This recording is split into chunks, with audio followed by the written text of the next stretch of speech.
afternoon, everybody. Welcome to Reading Time with Mrs. Potter. And today I'm going to read to you The Three Little Super Pigs Once Upon a Time by Claire Evans. She's the author and illustrator. Here we go. Once upon a time, there were three little pigs. They dreamed of becoming superheroes. In fact, they were so obsessed with their family house became cluttered with all their superhero collections. So one day, Mother Pig told her little superheroes it was time to find their own homes, and she waved goodbye. They walked for hours, crossing dangerous rivers and climbing steep hills.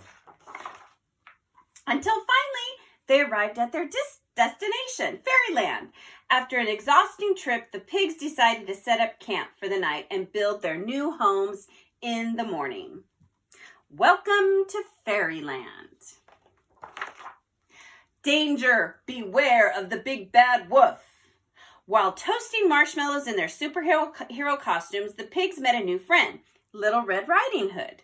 She warned them about the big bad wolf who'd been terrorizing Fairyland. The wolf had kidnapped Mary's little lamb and stolen sheep's clothing.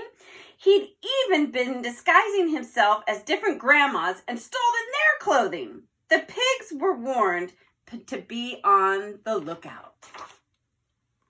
The next morning, two of the pigs were desperate to play superheroes with their new friends, so they built their houses as quickly as possible. The first little pig chose straw to build his house, and he gathered all he could find. The second little pig chose to build his house out of sticks, and he collected them from high and low. And in no time at all, their new homes were ready. While his two brothers were having fun, the third little pig was patiently building his house out of bricks. He wanted to make sure it was strong and sturdy as he worked very hard. Finally, all three houses were ready, and the pigs were very happy in their new homes. Suddenly, the first little pig was startled by a terrible growl outside his window. It was the big bad wolf.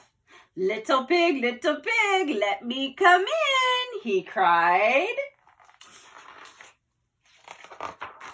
Not by the hair of my chinny chin chin, squealed the panicked pig.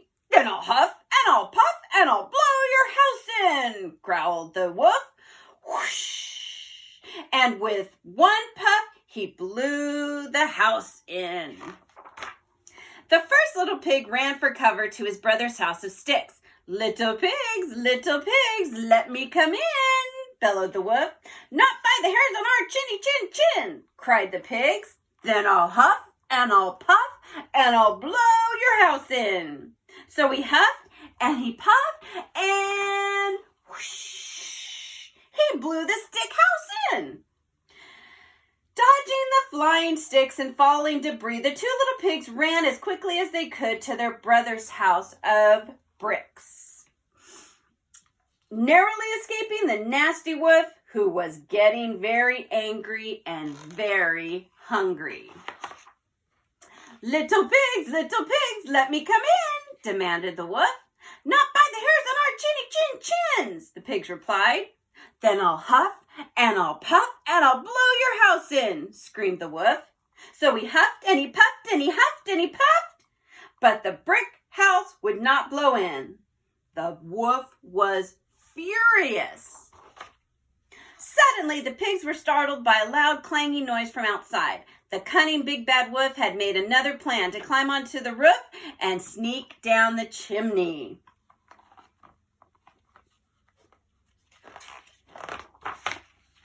Two of the pigs started to panic, but the third little pig had a super plan. He had been boiling a pan of water on the fire all along. How to boil a wolf. So, as the wolf came hurtling down the chimney, he fell bottom first into the boiling, bubbling hot pan. While a piercing shriek, he jumped out of the water and straight into the pig's net. The big bad wolf was defeated. The pigs waved goodbye to the silly old wolf as he was carted off to prison. With Fairyland safe at last, the pigs' dreams of becoming real superheroes had finally come true as the whole town cheered their special new name. Hooray for the 3 little super pigs! The end. All right. Thank you for being great listeners.